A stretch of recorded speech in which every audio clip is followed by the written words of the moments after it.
दोस्तों, सभी को अपनी संतान की बहुत ज़्यादा फिक्र रहती है, बहुत ज़्यादा चिंताएं रहती है। और दोस्तों, वास्तु शास्त्र के अंदर ऐसे हमारे मकान या घर के अंदर दोष होते हैं जिनके कारण हमारी संतान पर कष्ट आता है, हमारी संतान का कैरियर खत्म सा हो जाता है। दोस्तों, वास्तु शास्त्र के ऐसे कौन से महत्वपूर्ण टिप्स हैं जिनको हमें ध्यान में रखना बहुत जरूरी है, तभी हम अपनी संतान की तरक्की और उन्नति कर पाते हैं। दोस्तों, घर के अंदर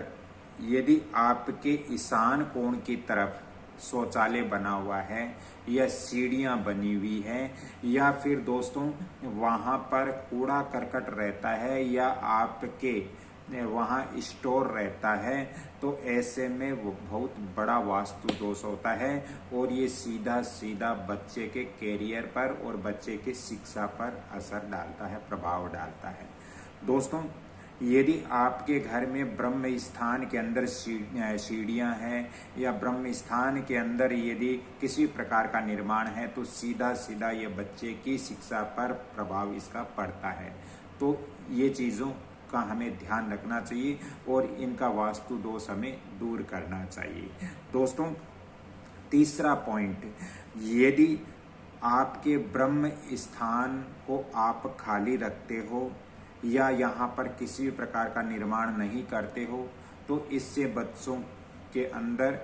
अच्छी शिक्षा बच्चे प्राप्त कर पाएंगे और बच्चे का कैरियर भी अच्छा बनेगा। दोस्तों, ईशान कोण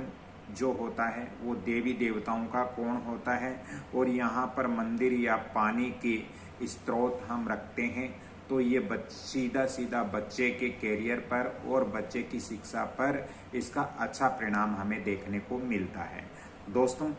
बच्चों का जो कमरा होता है, जो रूम होता है, वो पश्चिम या उत्तर पश्चिम में आपको रखना बहुत जरूरी है वास्तु शास्त्र के अनुसार, क्योंकि इस दिशा में रखने से बच्चे तरक्की और उन्नति करेंगे, बच्चों की पढ़ाई में उनका मन लगेगा।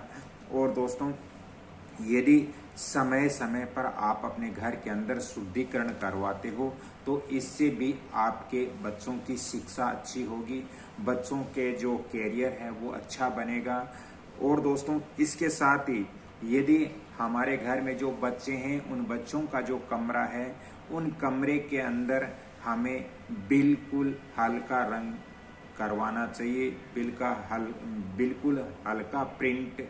हमें वहाँ पर रखना चाहिए।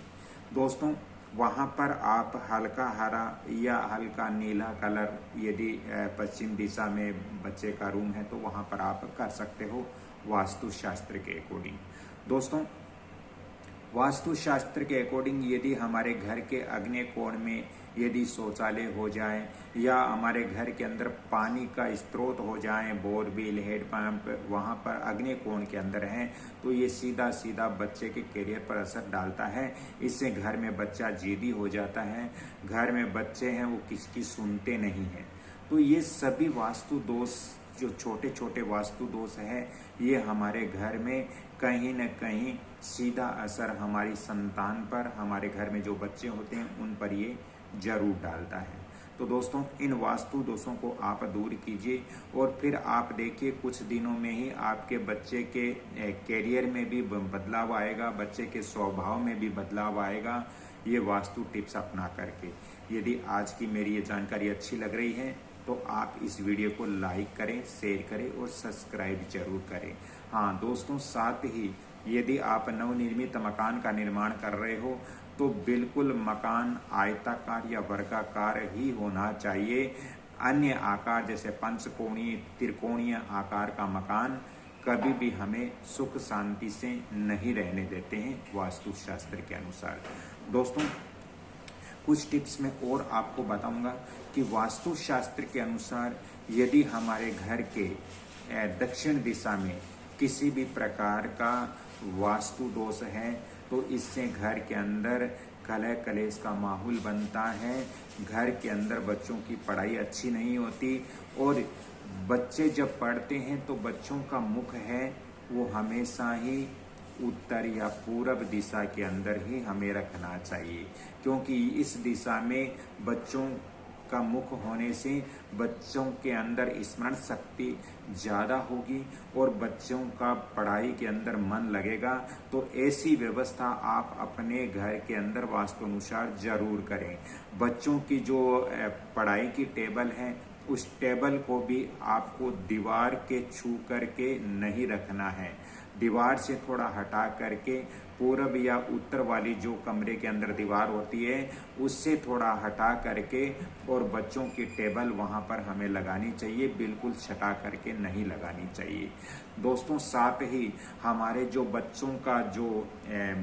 बेड है, वो बेड जो है वहाँ बेड के सामने किसी प्रकार का दर्पण नहीं होना चाहिए। बच्चों का जो कमरा है उस कमरे के अंदर दोस्तों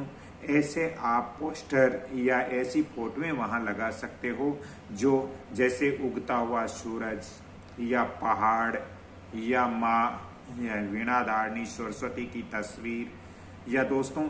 ऐसा जो बच्चों के मनोबल को बढ़ा सके, बच्चों का आत्मबल को बढ़ा सके, बच्चों के जो विश्वास है उसको बढ़ा सकें, तो ऐसे पोस्टर उनके कमरे में आप लगा सकते हो। दोस्तों नकारात्मक पोस्टर वहां पर नहीं होना चाहिए, अन्यथा बच्चों का आत्मबल, बच्चों का विश्वास कमजोर पड़ जाता है और बच्चों का पढ़ाई में मन नहीं लगता है। दोस्तों वास्तुशास्त्र के अकॉर्डिंग हम जब बच्चों का रूम बनाते हैं तो इस बात का विशेष ध्यान रखें कि बच्चों के रूम के अंदर ज़्यादा लाइटिंग भी नहीं होनी चाहिए और ज़्यादा अंधेरा भी नहीं होना चाहिए। अंधेरा नकारात्मकता का कारण होता है, इसलिए बच्चों के कमरे में ज़्यादा अंधेरा भी अच्छी बात नहीं है। दोस्तों बच्चों के रूम में विशेष तौर से युद्ध की तस्वीर या फिर बच्चों के रूम में किसी रोते हुए बच्चे की तस्वीर, या दोस्तों वहाँ डूबते हुए जहाज की तस्वीर, या वहाँ पर टूटे हुए बर्तन या कोई भी खंडित तस्वीर उनके कमरे में नहीं रखना चाहिए, क्योंकि ये सभी चीज़ें हैं वो नकारात्मक ऊर्जा का संचार करती हैं और नकारात्मक ऊर्जा का संचार करती हैं तो बच्चों के अंदर आत्मविश्वास और प्रेरणा में कमी आती है। तो इस बात का हमें ध्यान रखना चाहिए कि बच्चों के रूम की व्यवस्था हम कैसे करें ताकि बच्चे हमारे शिक्षित हो, अच्छी शिक्षा ग्रहण करें, अच्छा कैरियर उनका बने। तो दोस्तों ये सभी लोग जानना चाहते हैं, इसलिए आज मैंने ये वीडियो बनाया है कि बच्चों के लिए वास्तु दोष घर में कैसे होता है, इनको कैसे दूर किया जाता है, ये सारी चीज़ मैंने इस वीडियो के अंदर बताया है। यदि आपको वीडियो अच्छा लग रहा है तो वीडियो को आप लाइक शेयर सब्सक्राइब जरूर कीजिए और बेल आइकन घंटी के निशान पर भी क्लिक कीजिए। दोस्तों ज़्यादा ही वास्तु और ज्योतिष संबंधित आपको परामर्श चाहिए तो आप मेरे से फ़ोन नंबर